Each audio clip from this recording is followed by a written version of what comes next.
That article that Stephen Miller sent around the time of that hurricane is from a racist anti-immigrant website called VDare.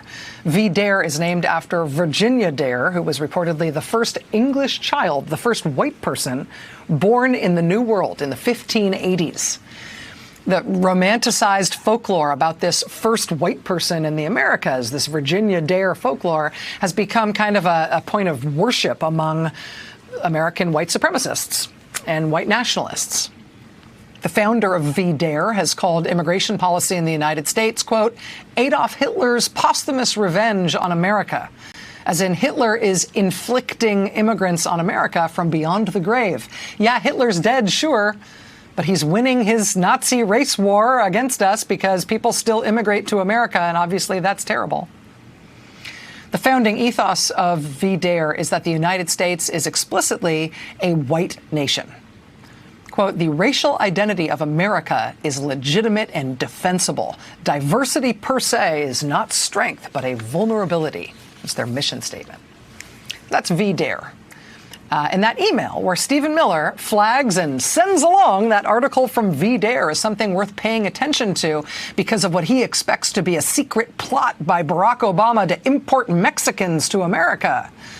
I mean, that was sent by Stephen Miller when he was a staffer working in the U.S. Senate, working for then Alabama Republican Senator Jeff Sessions.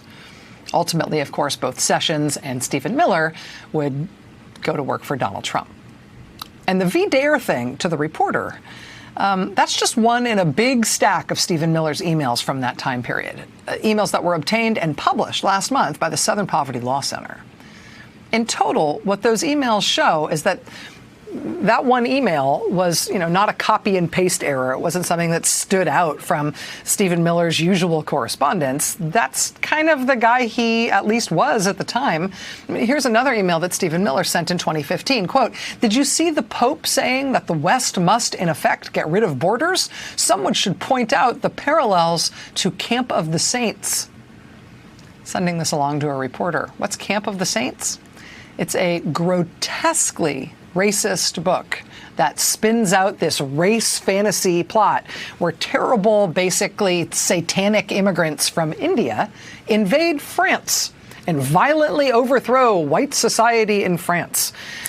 It's ridiculous. It's notorious. It is a popular read among white nationalists because this is their fantasy of white genocide. This fantasy that white people and other people can't coexist. It's a fight to the death, and white people must wage war on everyone who's not white or they'll go extinct. That's Camp of the Saints. Stephen Miller wants this real-world development to be reported alongside its parallels to the plot of Camp of the Saints.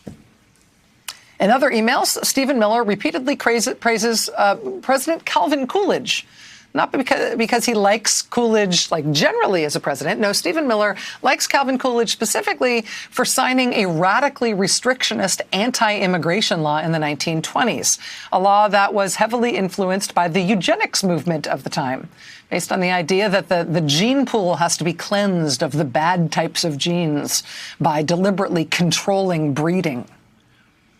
Calvin Coolidge himself embraced the bogus, racist, pseudoscientific argument that immigrants from the eastern part of the world, in particular, in his thinking even from Eastern Europe, were genetically inferior to immigrants from more Western parts of the world.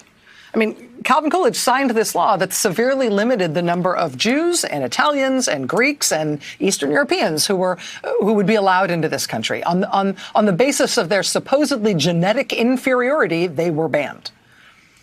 One impact of that law, signed by Calvin Coolidge, was that it prevented hundreds of thousands of people from coming to the United States who were fleeing the Nazis in the 1930s.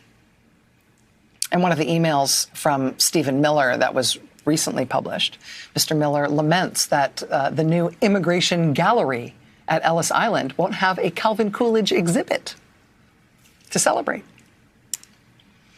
VDare, Camp of the Saints, Calvin Coolidge's racial purity immigration law from the 20s. I mean, this is like white nationalism 101.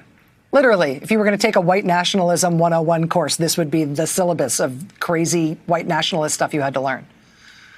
And as we learned from Miller's emails that were published last month, they are also the building blocks of Stephen Miller's worldview, which he packed up from his Alabama Republican senator's office job and carried over to his new desk at 1600 Pennsylvania Avenue, where he now advises the President of the United States. Hey there, I'm Chris Hayes from MSNBC. Thanks for watching MSNBC on YouTube. If you want to keep up to date with the videos we're putting out, you can click subscribe just below me or click over on this list to see lots of other great videos.